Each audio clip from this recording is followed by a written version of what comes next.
नमस्कार दोस्तों, पेश है मेरी आज की कहानी। एक बार श्री कृष्ण और अर्जुन सैर के लिए निकले हुए थे। शहर में घूम रहे थे तो अचानक उन्होंने देखा कि एक पंडित जी घर घर भिक्षा मांग रहे हैं। पंडित जी की हालत, उनके कपड़े देखकर अर्जुन को थोड़ी दया आ गई। बोले, इतने पंडित जी घर घर जा रहे हैं, अच्छा नहीं लगा उसे। पंडित जी को बुलाया और पंडित जी को बोला कि पंडित जी, नमस्कार करता हूँ, आपके लिए मेरे पास कुछ है। पंडित जी ने बोला, क्या? तो उन्होंने अपनी जेब से एक सोने की पोटली, सोने के सिक्कों की पोटली निकाल कर इस पंडित जी को दे दी। पंडित जी बहुत खुश हो गए, राम राम किया उनको और खुशी खुशी घर की तरफ चल पड़े कि आज से मुझे भिक्षा नहीं मांगनी पड़ेगी, मैं अपना कुछ कर पाऊंगा। और जब वो खुशी खुशी जा रहे थे तो एक चोर उनके पीछे पड़ गया और उसको लगा कि इतने खुश जा रहे हैं, ज़रूर उनको कुछ मिला है, और उनको उनकी जो पोटली थी वो लूट के चला गया। पंडित जी बड़े परेशान होकर घर पहुँचे, अपनी बीवी को सारी बात बताई। अब जो हो गया था हो गया। अगले दिन फिर जब सुबह हुई, पंडित जी फिर निकले भिक्षा मांगने के लिए। उस दिन इत्तेफाक से जिस शहर के जिस तरफ वो भिक्षा मांगने गए थे, आज अर्जुन और कृष्ण भी उसी रास्ते पर गए हुए थे। अर्जुन ने फिर देखा पंडित जी को, बोले, क्या बात है, कल तो मैंने इतने पैसे दिए थे, आज ये फिर भिक्षा मांग रहे हैं। फिर बुला के उनसे पूछा, पंडित जी, कल तो आपको सोने की थैली दी थी, आज आप फिर से भिक्षा मांग रहे हैं। तो पंडित जी ने सारी बात उनको बता दी कि भी ऐसे ऐसे एक लुटेरा आया था और मेरा जो है वो लूट के चला गया। अर्जुन को बहुत दया आई, बोले कि नहीं, ऐसे नहीं होना चाहिए। बोले, पंडित जी, आज भी मेरे पास आपके लिए कुछ है। और अपनी जेब से उन्होंने एक मोती निकाला और कहा कि ये मोती बहुत ही बेशकीमती है, ऐसी 10 सोने की जो तुमको मैंने कल पोटलियाँ दी थी उससे भी ज़्यादा कीमती है, इसे संभाल के रखना, ये तुम्हारी ज़िंदगी बदल देगा। बहुत खुश हो गए पंडित जी और बहुत खुश होके मैं इससे ये करूँगा वो करूँगा सोचते सोचते सोचते जा रहे थे। और घर पहुँचे और घर पहुँच के अपनी बीवी को आवाज़ लगाई तो उनकी बीवी जो थी वो नदी किनारे गई हुई थी। घर में पानी नहीं था तो वो पानी भरने गागरी लेके नदी के किनारे जो मिट्टी का जो घड़ा होता है उसको लेके गई हुई थी। तो पंडित जी सोचे कि अब इसको कहाँ छिपाऊँ, इसको जाके चोर फिर दोबारा कहीं घर पे अगर आए भी तो ऐसी जगह रखूँ जहाँ वो कभी सोचेगी भी नहीं, हो सकता है। तो एक पुराना घड़ा था, काफ़ी दिनों से यूज़ नहीं किया था उसको, तो पंडित जी ने वो मोती उसमें रख दिया और उसके बाद अपना काम में लग गए और वेट करने लगे उनकी वाइफ की। और ध्यान में चले गए और इतने में जो उनकी वाइफ थी, जब वो पानी लेके आ रही थी तो पैर फिसल गया, पैर फिसला तो उसके हाथ में जो घड़ा था वो फूट गया। अब पानी तो घर में चाहिए था। वो वापस घर में आई और ढूंढी कि हाँ, पुराना एक घड़ा पड़ा था, और वो पुराना घड़ा लेके चली गई और उसमें उसने पानी भरा। अब जब वो पानी भर रही थी तो जो मोती उसके अंदर था वो नदी में गिर गया।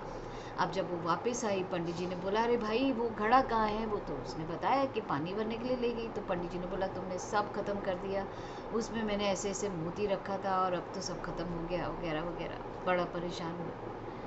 अगले दिन फिर जो पंडित जी थे फिर भिक्षा मांगने के लिए निकल पड़े। फिर उसको अर्जुन ने और श्री कृष्ण जी ने देखा। अर्जुन ने बोला, आज फिर ये भिक्षा मांग रहे। फिर पूछा क्या हुआ, उन्होंने पूरी बात सुनाई। अब अर्जुन जो था उसके पास कुछ इस वक्त था भी नहीं देने के लिए। वो कृष्ण जी को बोले कि कृष्ण भगवान, अब आप ही कुछ सॉल्व करो, ये प्रॉब्लम बार बार इसके साथ ये हो जाता है, आप ही कोई रास्ता दिखाओ। तो कृष्ण भगवान ने अपनी जेब में से 2 रुपए निकाले और उसको 2 रुपए दिए और बोला कि जिस रास्ते से आ रहे हो ना, उसी रास्ते से वापस जाओ, घर चले जाओ, सब ठीक हो जाएगा। जाते जाते सारे रास्ते पंडित सोचते रहे कि भगवान से तो भगवान का दोस्त अच्छा है, इतना कुछ दिया मुझे, भगवान ने तो कुछ भी नहीं दिया, सिर्फ 2 रुपए दिए। कुड़कुड़ करता जा रहा था तो सामने से एक मछुआरा था जो मछलियाँ पकड़ के जा रहा था। तो उसने एक छोटे से बर्तन के अंदर एक बड़ी सुंदर मछली रखी पकड़ी हुई थी और वो उसको बेच रहा था कि जो उसको लेना चाहे। अब वो इतनी छोटी थी कि उसको कोई खा भी नहीं सकता था, पर देखने में बड़ी सुंदर थी। पंडित जी के मन में दया आ गई कि इतनी सुंदर मछली और इतनी छोटी सी, पता नहीं इस मर्तबान में कोई खरीदेगा नहीं खरीदेगा, कहीं मज़े मर ना जाए। पंडित जी को दया आई। पंडित जी ने उसे 2 रुपए दे के वो मछली ले ली और सोचा कि आगे जाके नदी में से छोड़ देता हूँ। और उसको जब लिया तो उसका मर्तबान का पैसा नहीं था। उसने बोला, सिर्फ मछली मिलेगी 2 रुपए में, मैं ये इसको रखने वाला जो कंटेनर है वो नहीं दे सकता। तो पंडित जी ने वो मछली को लेके अपने कमंडल में डाल दिया और आगे ढूंढने चले गए कि नदी में इसे छोड़ देता हूँ।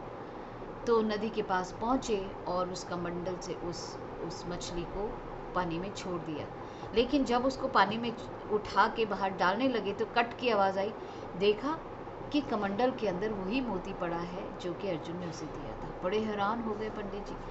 खैर मछली को छोड़ दिया और मछली को छोड़ के जब वो मोती उसे मिला तो बड़े खुश हो गए। मिल गया, मिल गया, मिल गया, मिल गया। इतने में वो चोर वहाँ से जा रहा था। उसने सोचा कि पंडित जी सबको बता रहे हैं कि मिल गया चोर, मिल गया चोर, आज तो मुझे पकड़ के राजा के पास ले जाएंगे, फांसी हो जाएगी। भागता भागता गया, पंडित जी के पैर पड़ा। पंडित जी मुझे माफ़ कर दो, मुझसे गलती हो गई, आपके सारे के सारे सिक्के मैं ये लौटाता हूँ आपको। मैं मेरे को प्लीज़ राजा के पास मत ले जाना। और पंडित जी को वो पोटली भी मिल गई सोने की। अब जब ये चीज़ अर्जुन और उनको पता लगी तो अर्जुन ने श्री कृष्ण से पूछा कि भाई ये क्या, ये कैसा खेल आपने रचाया, मेरी तो समझ में नहीं आया। तो कृष्ण भगवान जी ने कहा कि ये सब कर्मों का खेल है, सब कर्मों का खेल है। तुमने जब उसे पोटली दी, तुमने जब उसे मोती दिया तो वो अपने बारे में सोचता, ये कर दूंगा, वो करूंगा, करता हुआ जा रहा था और फिर वही हुआ जो होना था। लेकिन वो 2 रुपए में जब वो जा रहा था तो उसके मन में दया आई और उसने उस मछली को छुटकारा दिलाया और फिर उसको उसके कर्मों का फल मिला।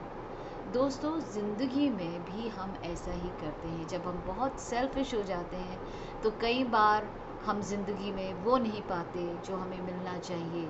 लेकिन जब हम औरों को देते हैं, जब हम औरों की सेवा करते हैं तो हमें हमारे से सोचे से भी बहुत ज़्यादा मिलता है। इसके बारे में ज़रूर सोचिएगा और कहानी अच्छी लगे तो शेयर भी ज़रूर कीजिएगा।